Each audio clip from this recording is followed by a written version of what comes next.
Her room was like a museum. For 500 years, the Finches have been famous throughout Norway for their fortune and misfortune. Odin Finch buries the latest victims. On January 7th, 1937, he set sail with his family and his house, hoping to leave the curse behind. But 40-foot waves off the coast of Washington send the house and Odin to the bottom of the sea.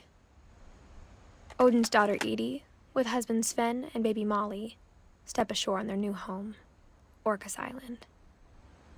Odin Finch is the first to be buried in the new family cemetery.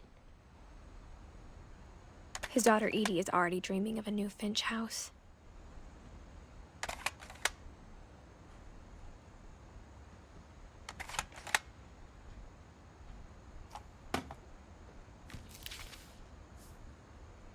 Whatever's wrong with this family, it goes back a long ways.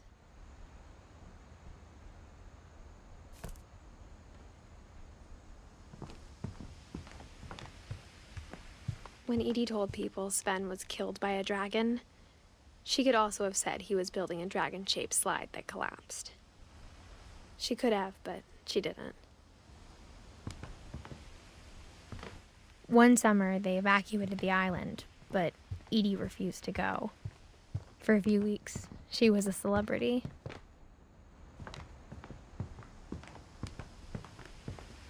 Edie knit me a new pair of gloves every year, just in time to replace the old ones. When Edie told people Sven was killed by a dragon, she could also have said he was building a dragon-shaped slide that collapsed. She could have, but she didn't. Even in her 90s, sometimes Edie seemed a lot younger than my mother. The only trace Grandpa Sam's first wife, Kay, left on the house was the pink bathroom.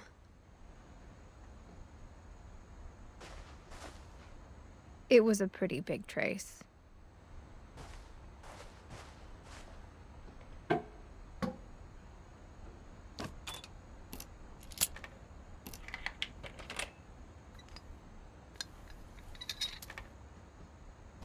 There's a secret in this bathroom. It's in the last place you would look. It isn't in the cupboard. It's hidden in this book.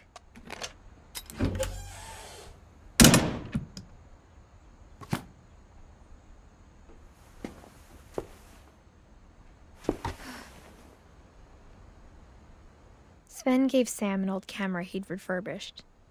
He never put it down.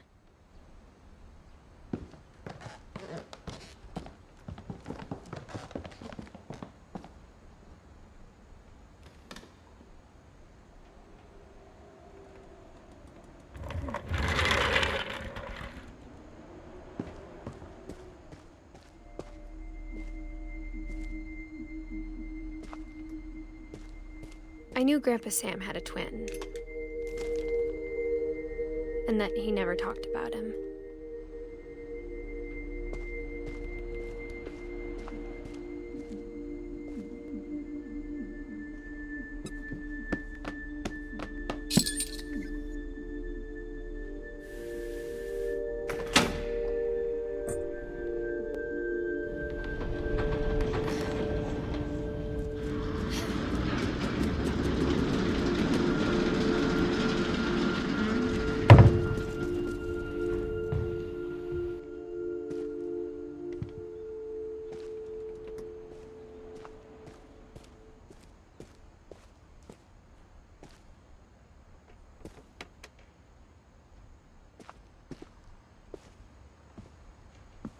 I guess my grandpa didn't like history any more than my mom did.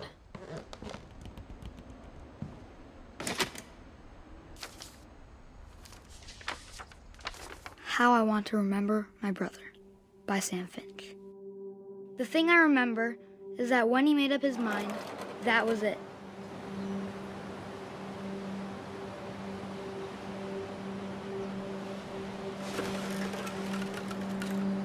My brother said he'd die before he ate another mushroom, and he did. At Barbara's funeral, we swore we'd never be afraid again. And he wasn't.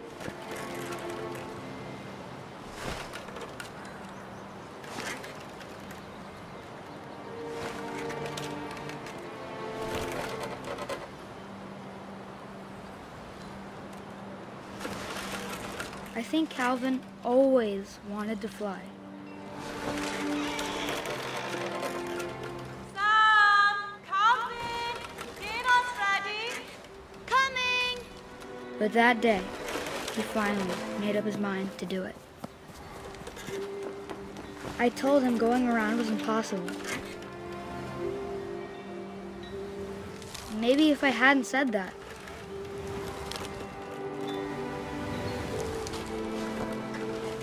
Calvin! I'm not gonna tell you again! maybe if the wind hadn't picked up, then maybe he'd still be here. But I doubt it. I think he'd already made up his mind.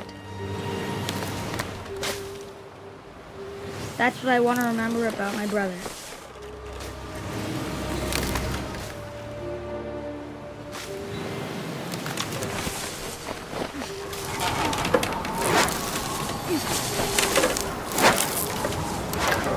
The day he made up his mind to fly. And he did.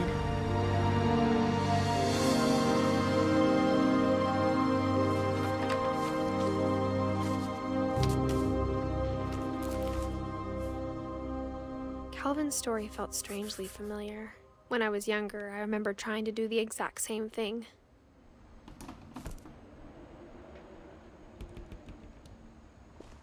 After the funeral, Edie roped off Calvin's half of the room.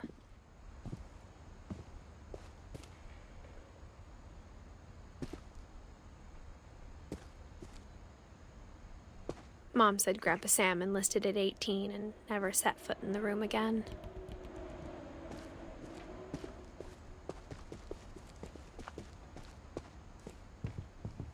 The passages were a pretty tight fit. They'd obviously been built for smaller hands and bellies.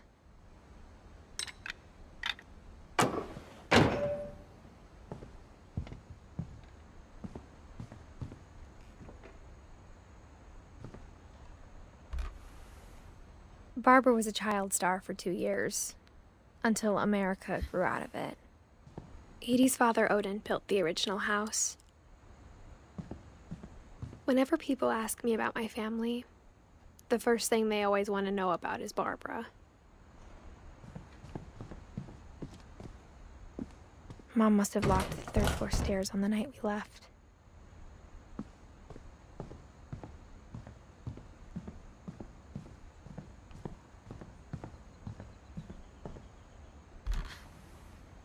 The last time I was in Edith Sr.'s room, I was 10 and she was painting my portrait.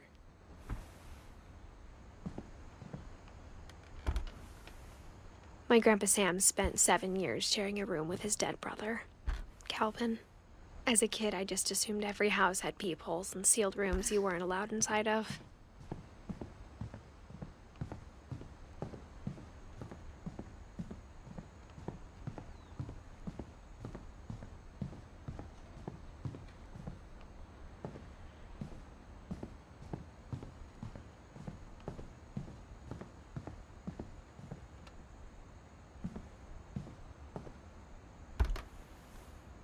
Molly always seemed like a girl I could imagine being friends with, if she hadn't died in 1947.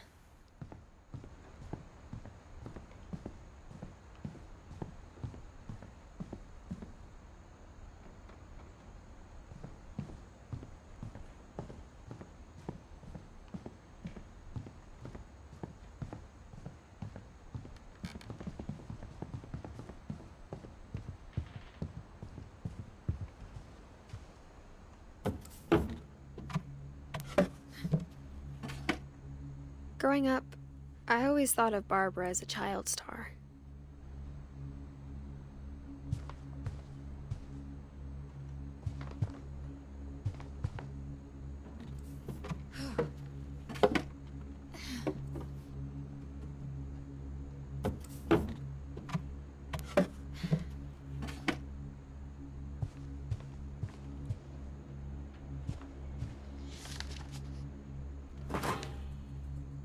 all the stories people wrote about Barbara's death, I'm surprised Edie saved this one.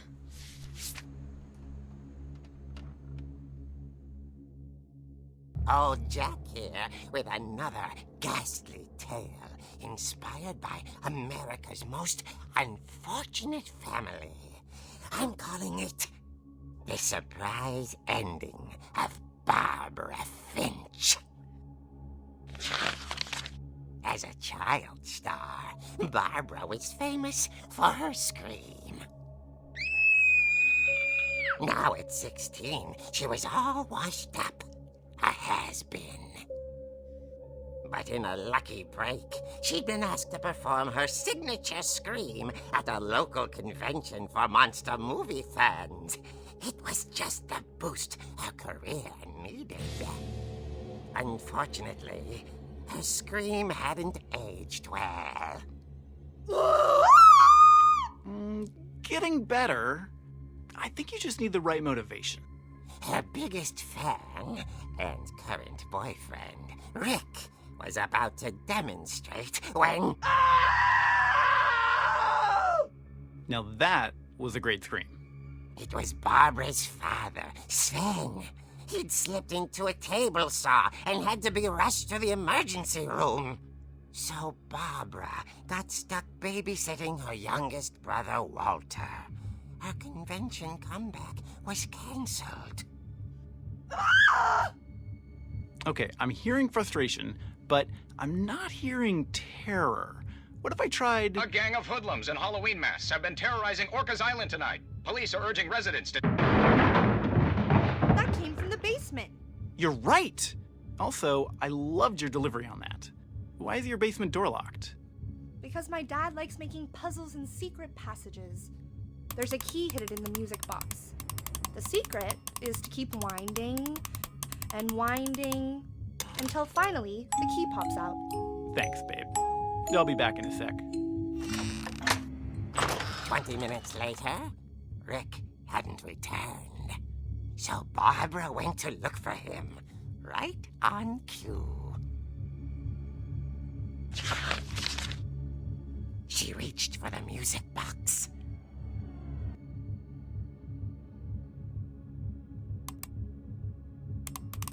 And as she wound the key, she listened for Rick, but the house was silent.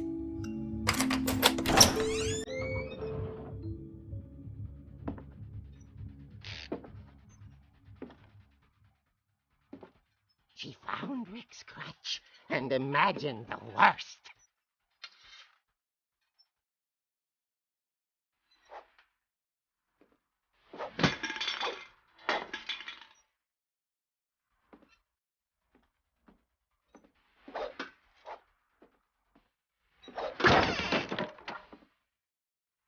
The gang's leader is the infamous Hookman killer, Dr. Carl Hamill, who impaled and then ate his family 10 years ago tonight.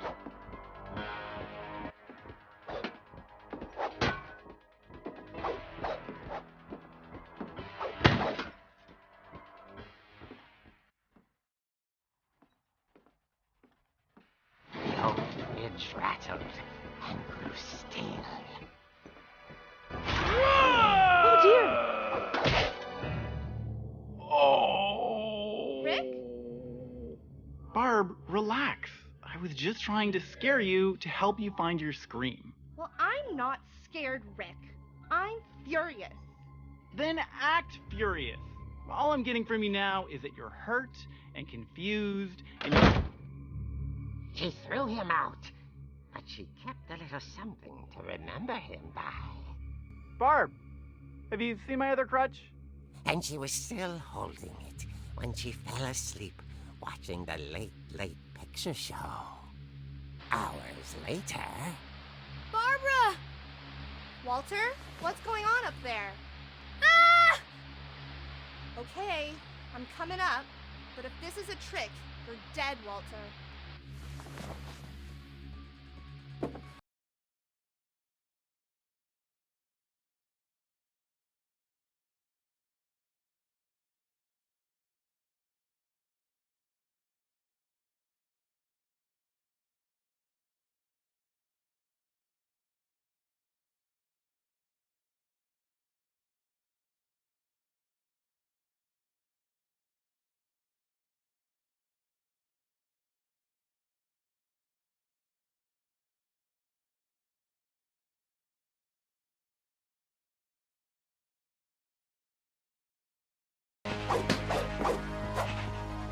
Walter had vanished, but his bedside radio was still on.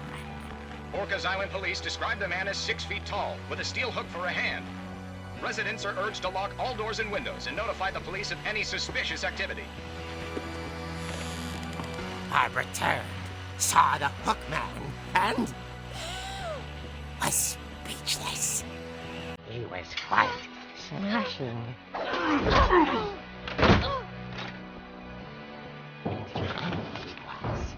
He couldn't get enough of Barbara. Okay, Barbara, there's gotta be another way out of here. That night, she played her part beautifully.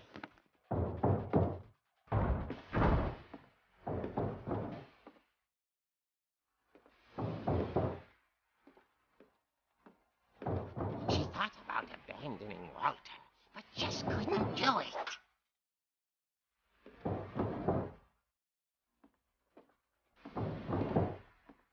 Molly's door hadn't been opened in years. The hinges groaned.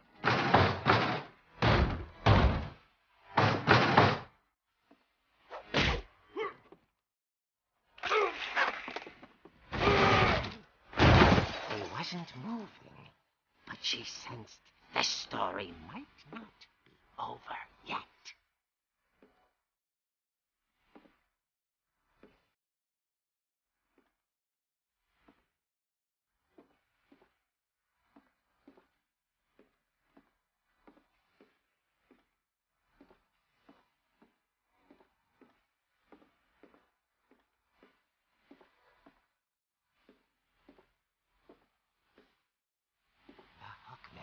Had vanished. She listened for his breathing, but all she heard was...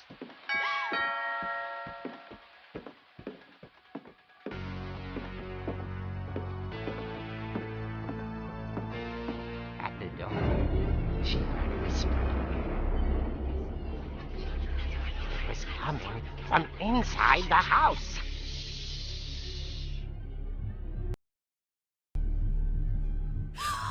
Oh dear. The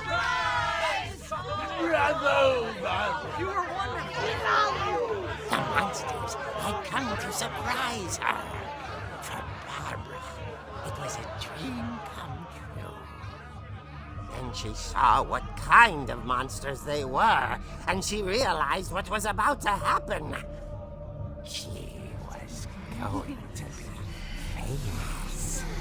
And with her final breath, Barbara Finch gave the performance of her life.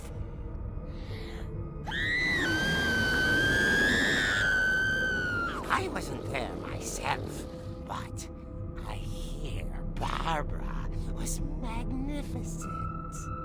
Poor girl. She had a taste for stardom. But unfortunately, so did her fans. Of course, the police blamed it all on poor Rick, who disappeared the same night. And little Walter, hiding under his bed the whole time. He took it all pretty hard, but that's another story. As for Barbara, tucked inside the music box was all they ever found of her. Her ear. Now that's what I call a real eerie tale.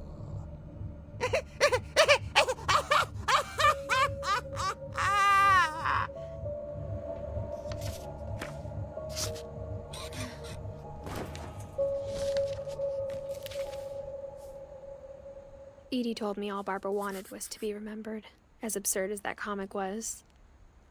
Maybe what Edie saw was a happy ending.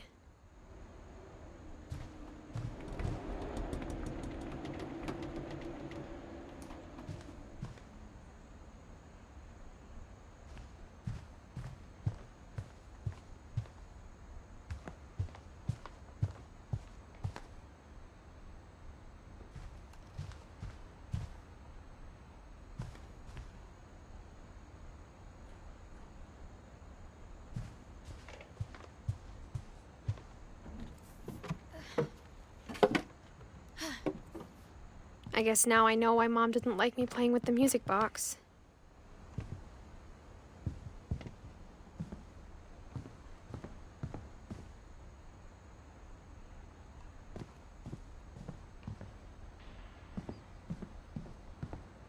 It's funny.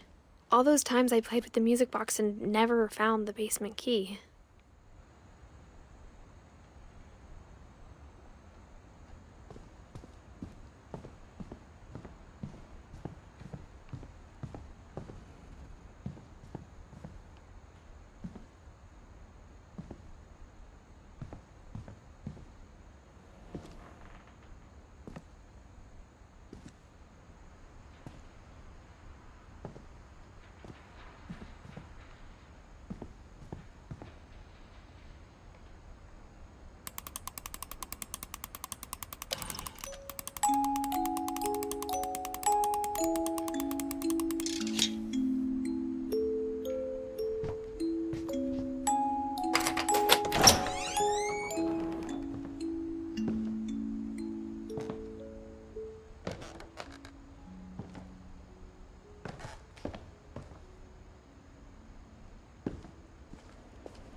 Mom said the basement was off limits, unless I wanted another tetanus shot.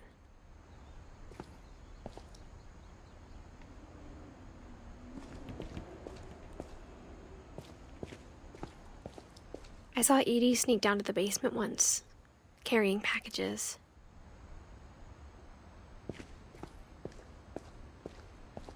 I thought maybe she was hiding presents. It turned out she was hiding a lot more than that.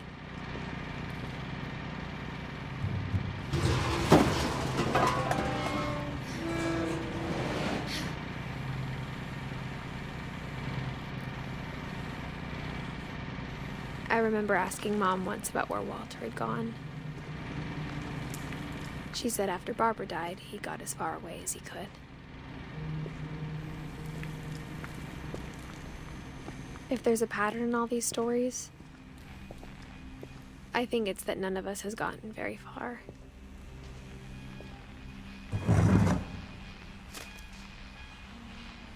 Goodbye, everyone. I can't believe I've been down here for 30 years. On that first day, after the shaking started, I didn't think I'd survive a week.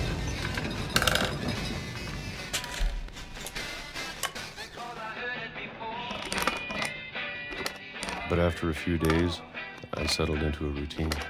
That's what kept me sane. Having a schedule, living for today. I always expected to be dead tomorrow. But if you wait long enough, you get used to anything.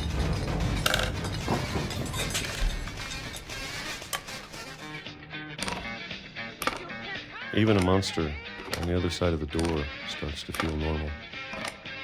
Almost friendly.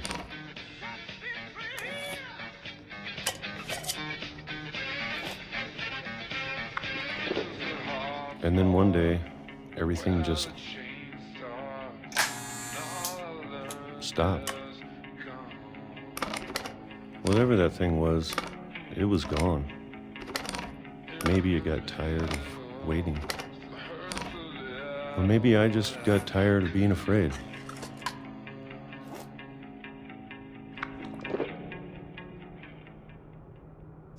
It's been a week now, the longest in 30 years. I'm done waiting. I have to leave while I still can.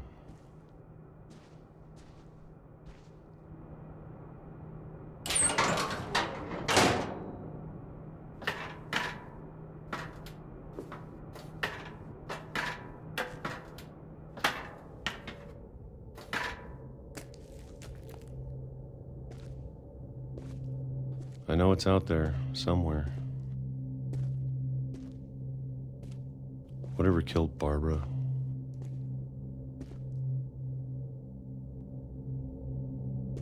and Molly and Calvin.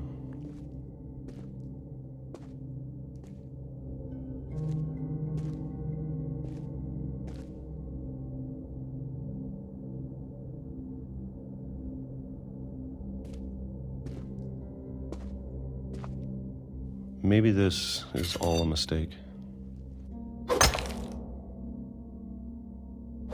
But I need to stop living the same day, even if it kills me.